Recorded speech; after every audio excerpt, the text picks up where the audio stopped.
Hey, this is Carl, and today we're going to unbox another Wolf Wolverine, so stay tuned.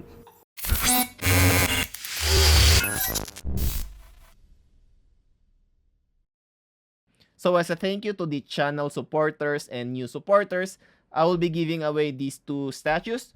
To know more, click the card above here or check out the description below. So like I said, this one is going to be another Wolf Wolverine, but it is not produced by the same studio.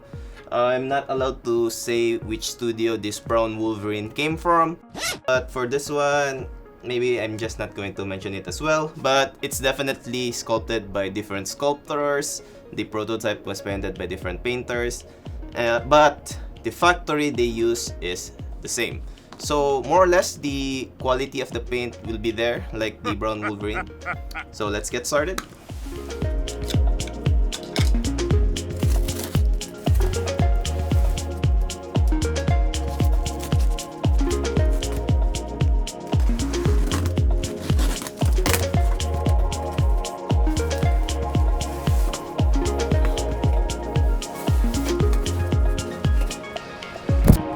Cruel Wolf Wolverine also came in an art box.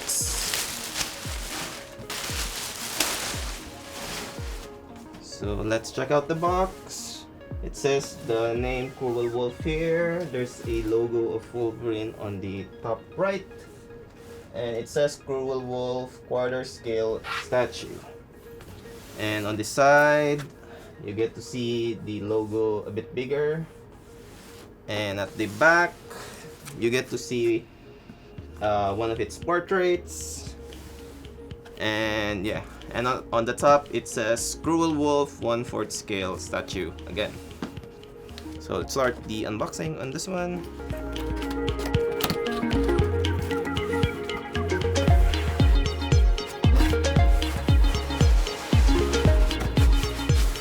So we have a very familiar looking black foam and velcro straps. So these are definitely better velcro straps from other custom statues that I unboxed.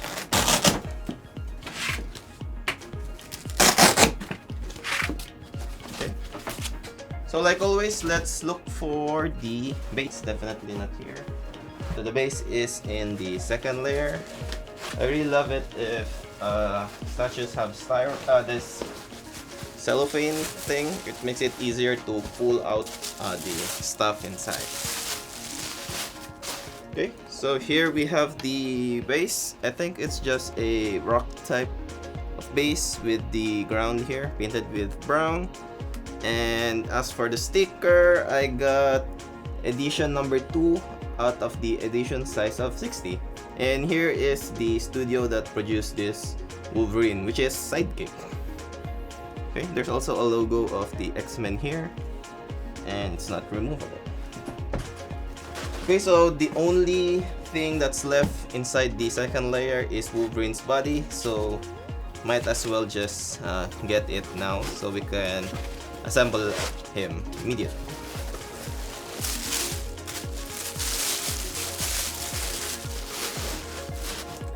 Okay, so we have a very muscular looking Wolverine here, similar to the Wolf Killer that we unboxed previously. So there's no textures whatsoever like the original one, and the highlights, the black paint actually on his boots are very similar to that of the brown Wolverine. It also has this bluish hue to it, and no textures or whatsoever sculpted to Wolverine.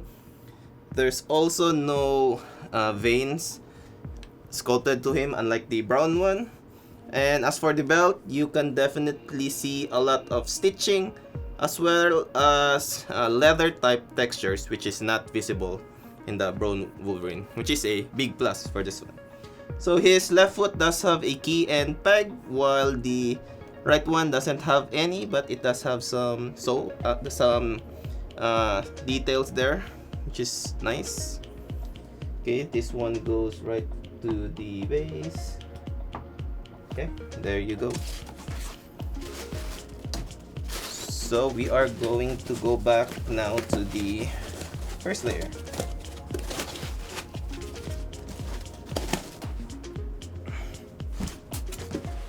Let's start here on the top right.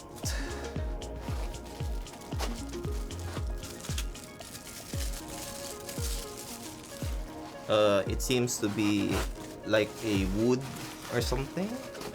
It's not painted with anything but brown, very dark brown. And it does have a peg, so it will go here at the front of the base. Okay, very strong magnets there. I think this is going to be one of the first portraits. And yeah, so here we have the unmasked portrait of Wolverine. He does have a lot of strands sculpted to his head, which is very, very nice. Doesn't look too fragile like the one from the brown Wolverine. He does have some decal eyes. And yeah, very nice skin tone.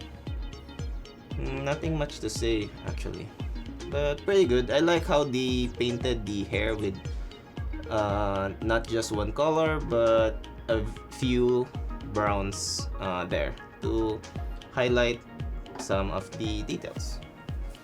Okay, let's go to the next portrait. Here we have one of the masked portraits with a very short cowl. I think this is a first appearance masked portrait of Wolverine, but I'm not really sure. But anyway, his eyes here is kind of painted like pearl white. And as for the teeth, they are painted pretty good. Like everything is within the line and they do have a gloss effect. So let's remove the unmasked portrait and use this one. There you go. Okay, next will be the arms, I think.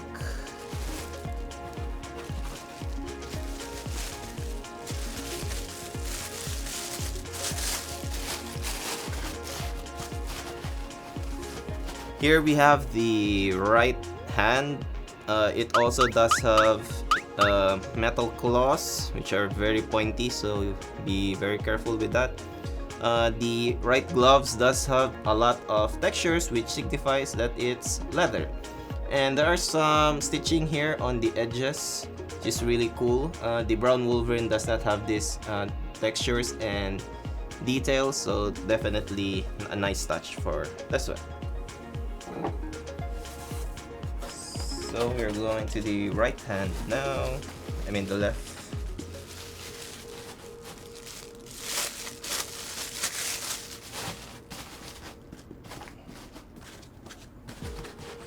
Okay, so we have the left hand, and it's very, very similar to that of the right. Both are closed fist hand. So yeah, nothing much to say since they are very similar. However, the claws doesn't look like they are straight, as you can see. But I don't think this can be adjusted because they're glued there already. Moving on, we have another hand switch out.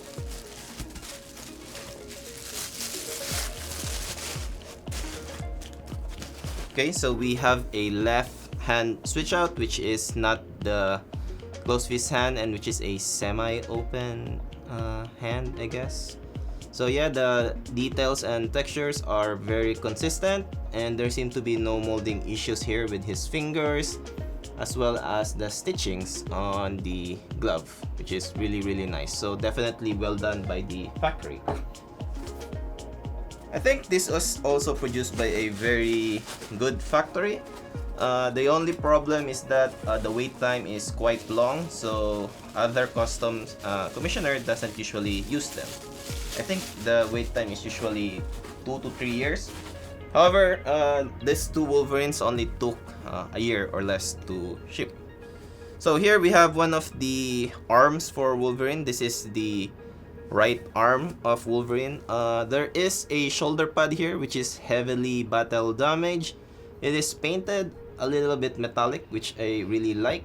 And There's a lot of smudges, scratches all throughout the shoulder pad. Very nice touch there. The hairs on his arms aren't painted black, unlike the other one. I'm not sure how I feel about that, but I think it would have been better if it was black, definitely. There's one vein here which is highlighted pretty good in my opinion. And yeah, the arm definitely looks like that it's a real arm. The skin tone paint is definitely well done. So good job to the factory. Now there's a lot more veins here on the side and on the front. So this goes to his the keyhole here and should fit easily. Okay, so we have the left arm, which is very similar to that of the right arm, obviously. Shoulder pad does have those battle damages again, painted very consistently, as well as the arm itself.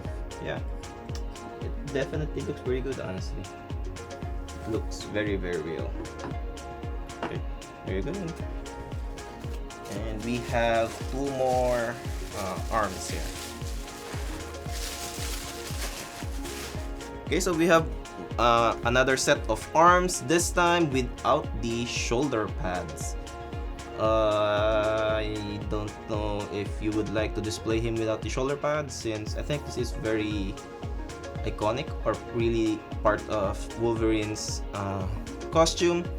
So yeah, so we do have a arm switch out without those shoulder pads, and it's just a copy of the left arm here. The veins are actually the same, so the sculptor just removed the shoulder pads and everything is just copy paste.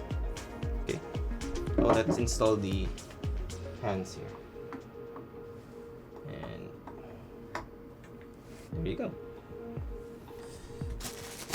So what's left here?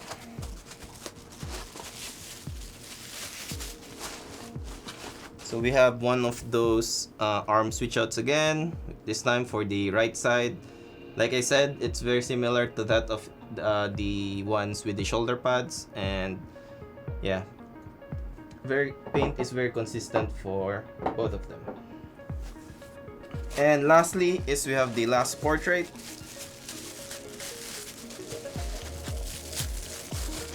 And this time this guy has a more longer cowl hair, and they seem to have similar facial expressions. Let me check. Yeah, they have the same facial expression. However, the shorter cowl does have a battle damage here on the top of his left eye. However, the longer one doesn't have one and is much cleaner. And his eyes is also painted the same with the pearl white. Skin tone very similar, as well as the teeth. So let's check this one, and let's remove the arms and use the one without the shoulder pads.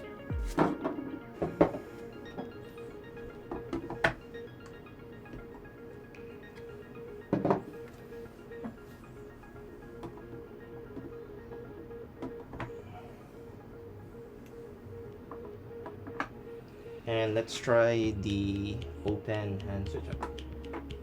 Okay, so this is an alternative look to what we just assembled the first time. And yeah.